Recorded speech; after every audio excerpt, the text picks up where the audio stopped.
Om Namo Bhagavate Sri Arunachala Ramanaya. Today, this is a series of this is the sixth and last in a series of videos on the subject of ego. This again is this question is one that was asked in one of the comments on my YouTube channel. So what was asked in this question was, I'll read the whole thing and then I'll answer it. At what point are we ego? Is ego false identification as being the body? So is it a sense that we are the body, and that sense we called I, and this I sense of the body is called ego? So at what point are we ego? We are, that is, as soon as we become aware of the seeming existence of anything other than ourselves, we who are aware of that seeming existence are ego. And whenever we rise as ego, we are always aware of ourselves as I am this body. So whenever we're aware of ourselves as I am this body, we are consequently aware of other things. So whenever we're aware of ourselves as I am this body, we who are aware of ourselves thus are ego.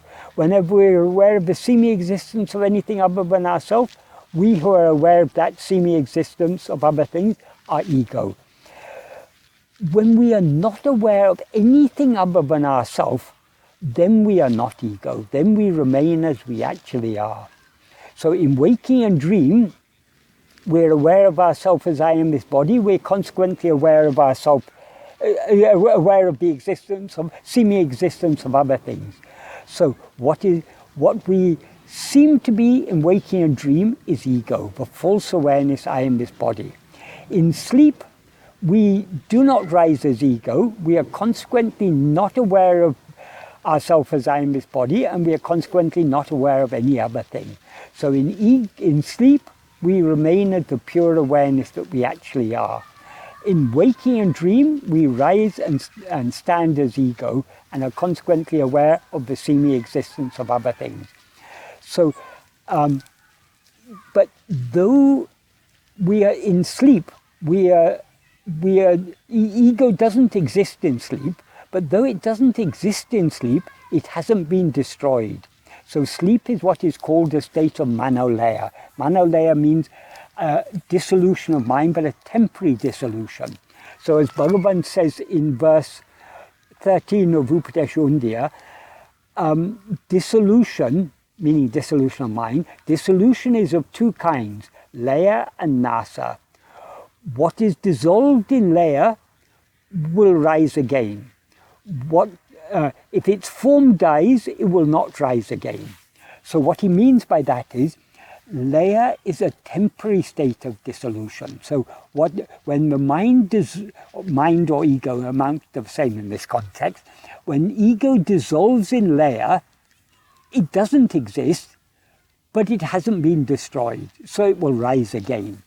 When it dissolves when it dies, that is when it is destroyed in nasa, then it will never rise again.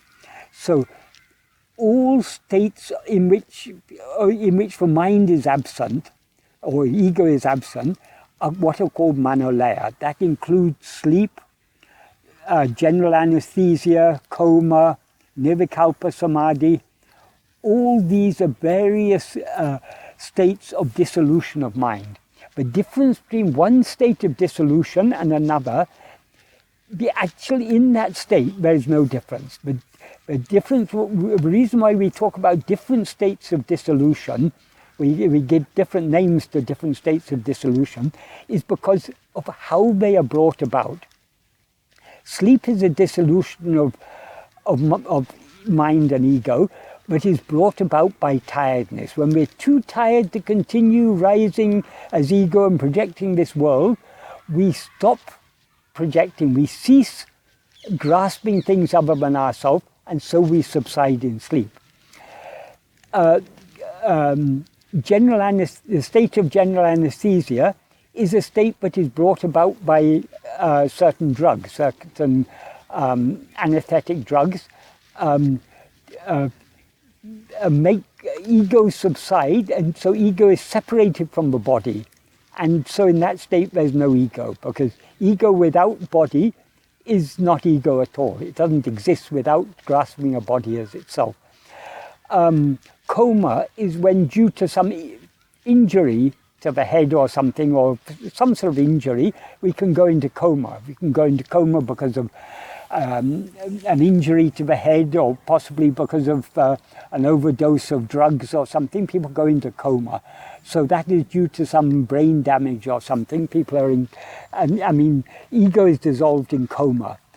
In Nirvikalpa Samadhi, the Manolaya is brought about by forcibly stopping Chitta-vritti Nirodha, forcibly stopping the mind by techniques such as pranayama. By advanced techniques of pranayama, breath control, the mind can be brought to a state of Manolaya. That state of Manolaya is what is called Nirvikalpa Samadhi. So the difference between these various states of Manolaya depends on how we are dissolved in those states.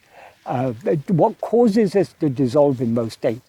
But in those states there's no mind. Mind is completely dissolved in Manolaya. In the absence of mind, there is no differences, because all differences exist only in the view of the mind. So, Bhagavan used to say, when the yogi wakes up from Nirvikalpa Samadhi, the yogi will say, oh, though in Nirvikalpa Samadhi, the mind is dissolved in light, whereas in sleep it's dissolved in darkness. Because they bring about that Nirvikalpa Samadhi deliberately by their yoga practices, they're able to recognize the continuity of awareness in Nirvikalpa Samadhi. But that same continuity of awareness, Bhagavan said, is there in sleep. In sleep we do not cease to be aware I am. We are always aware I am. So the difference between sleep and Nirvikalpa Samadhi that the yogis talk about is a difference in their view of it. It's not a difference in the actual state, because in the actual state, there's no mind there. In the absence of the mind, what remains is just the light of pure awareness. But from the perspective of the yogi, sleep and Nirvikalpa Samadhi seem to be different experiences, because they're able to recognize the continuity of awareness in Nirvikalpa Samadhi. That is, when they wake up from Nirvikalpa Samadhi, they're able to recognize that there was a continuity of awareness. They fail to recognize that that same continuity of awareness is there in sleep. That's why, from the perspective of the yogi, the yogis say, and Bhagavan sometimes quotes from as saying, but this is not Bhagavan's view, but in sleep the mind is immersed in darkness. In Nirvikalpa Samadhi, the mind is immersed in light. Bhagavan says, actually, in any state of Manolaya, where is the mind dissolved?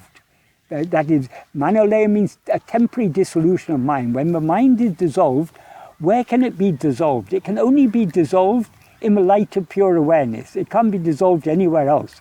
So all states of Manolaya are actually states of pure awareness. But it is not recognized. These differences appear from the perspective of the ego in waking and dream. Some people claim that there's a difference between sleep and general anesthesia. They say when you wake up from sleep, you're aware that you have been some time in sleep. But when you wake up from general anesthesia, you're not aware of time at all. But again, this is just a difference from the perspective of ego in waking and dream. When we're dreaming, we're not aware of the passing of time. So there's actually no difference in the actual experience of any state of Manolaya. That is, general anesthesia, Nirvikalpa Samadhi, sleep, coma, these are all the same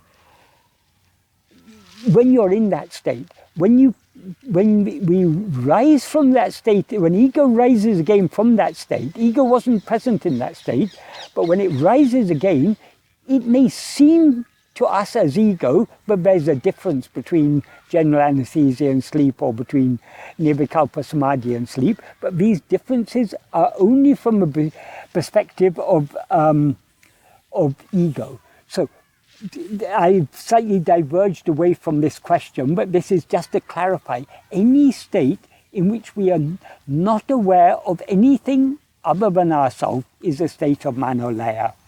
That is a state in which there is no ego. So any state in which we are aware of anything other than ourselves, that is waking or dream, is a state of ego. So we are ego in waking and dream. We are not ego in sleep. In sleep, ego or mind is completely dissolved. But though it's completely dissolved, it is not destroyed, so it rises again. Oops. Sorry. Oops.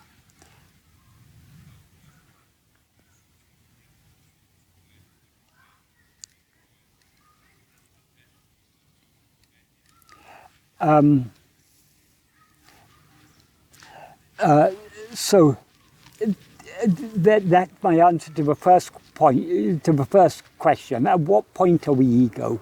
We are ego whenever we are aware of anything other than ourselves. We are not ego when we are not aware of anything other than ourselves. So in manolaya, we are not ego.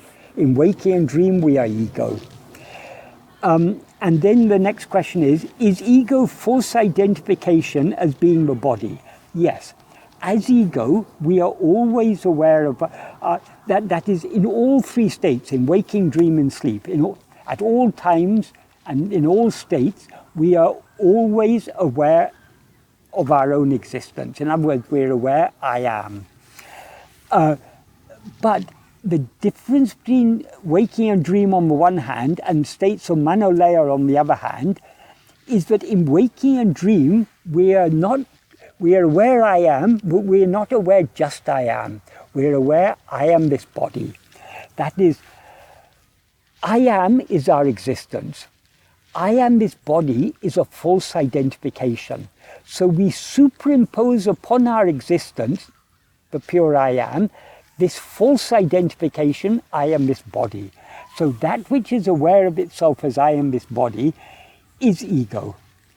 The way it's worded here is false identification as being the ego.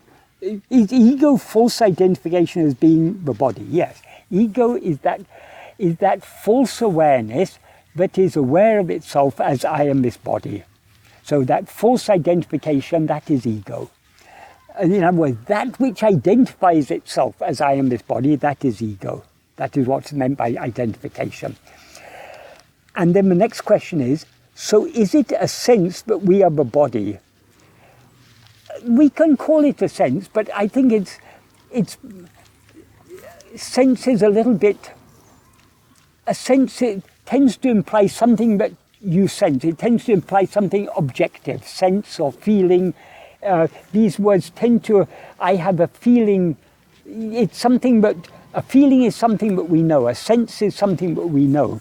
But this is the, ego is not just something that is known, it is the knower. Ego is, so rather than calling it a sense, I would call it awareness. Ego is an awareness. It is the awareness that is aware of itself as I am this body. I mean, it's not wrong to say sense, but I just think it's not such a, it seems to me not such a appropriate word. So is it a sense that we are the body? Yes, it is a sense that we have a body, but it's not just a sense. It is what senses itself as I am this body. In other words, what is aware of itself as I am this body. And that sense we call I. Yes, we can, but sense here means sense in the sense of awareness. I is that which is not just what we are aware of, it is what is aware. That is, I is always aware of itself. I can never be an object of awareness. Even ego can never be an object of awareness. What knows ego is only ego. That is, it's only in the view of ourself as ego, but we know ego. Many Advaitins, the classical Advaitins, fail to understand this clearly. if you listen to lectures on Advaita, you will often hear it said, but ego is an object known by the Sakshi Chaitanya, by the witness awareness. No, Bhagavan has said, ego itself is the Sakshi Chaitanya. That is, the term Sakshi means witness. Sakshi Chaitanya means a witness awareness. But as Bhagavan said, in the Shastras, the term awareness is used in two distinct senses, and we need to distinguish these two senses. That is, when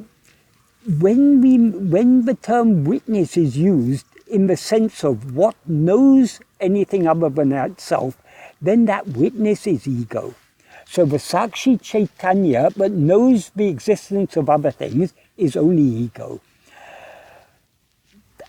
However, Brahman, or our real nature, is also in some contexts described as Sakshi. Sarva Sakshi, the witness of all, or Jiva Sakshi, the witness of Jiva. There, Bhagavan said, in that context, Sakshi means Sanidhi. Sakshi means presence. That is, in the view of Brahman, there's no such thing as Jiva at all. In the view of Brahman, it alone exists. Brahman means ourself as we actually are. So as Brahman, we know that we alone exist. This Jiva is nothing other than Brahman, but Jiva, since Brahman knows itself as it actually is, it can never know itself as Jiva. So it's Jiva or ego exists only in the view of ego and not in the view of the pure awareness that we actually are. So how that is relevant to this, when you say ego is the I sense, we shouldn't take the sense of something that we know. It's not just something that we know. Ego is the awareness I. It is that which is aware of itself as I. So it's not just an object of awareness, generally we use the word sense when we're talking about objects of awareness. The five senses, these are objects of awareness. The common sense is an object of awareness. The sense of beauty, or we use it in an objective sense. That's why it's a bit confusing to talk about ego as a sense. Ego is an awareness. It is that which is aware of itself as I am this body.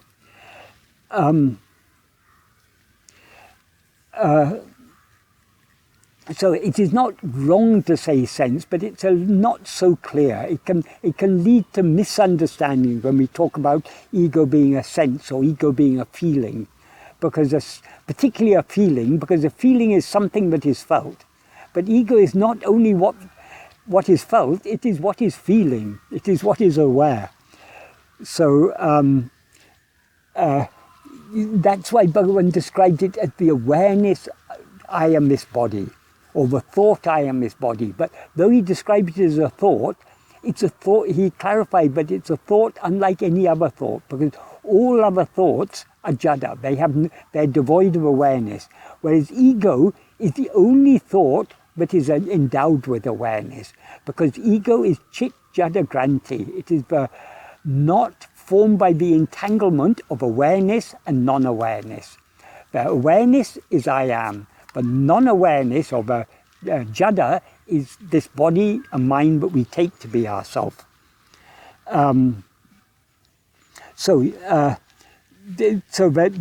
I say, the last question is, so is it a sense that we are the body, and that sense we call I, and this I sense as the body is called ego? Yes, that is true, but just the wording is not so clear. Rather than referring to it as a sense or as a feeling, it's better to refer to it as just an awareness, because ego is not only, that is, ego is what is aware of ego. Nothing else is aware of ego. So ego is not an object. Ego can never be an object of awareness. So ego is the Sakshi Chaitanya, the witness awareness in which all other things appear. The ultimate witness, that in the presence of which all these things happen, the pure awareness, that is not a witness in the sense of a knower. That pure awareness does not know anything. It just is. And by being as it is, it knows itself as it is, without knowing any other thing. Because to know something other than oneself is an act of knowing. Whereas true knowing is not an act of knowing, it is our very nature is pure knowing.